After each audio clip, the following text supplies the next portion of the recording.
कराची में heavy traffic का खूनी खेल ना रुक सका। कराची के इलाके नया नाजमाबाद के करीब तेज रफ्तार वाटर टैंकर ने बाइक सवार को कुचल दिया। रेस्क्यू काम के मुताबिक हादसे में बाइक सवार शख्स मौके पर ही जाँ बहक हो गया।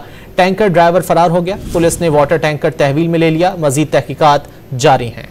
कराची में हैवी ट्रैफिक का खूनी खेल ना रुक सका। कराची के इलाके नया नाजमाबाद के करीब तेज रफ्तार वाटर टैंकर ने बाइक सवार को कुचल दिया। रेस्क्यू काम के मुताबिक हादसे में बाइक सवार शख्स मौके पर ही जाँ बहक हो गया।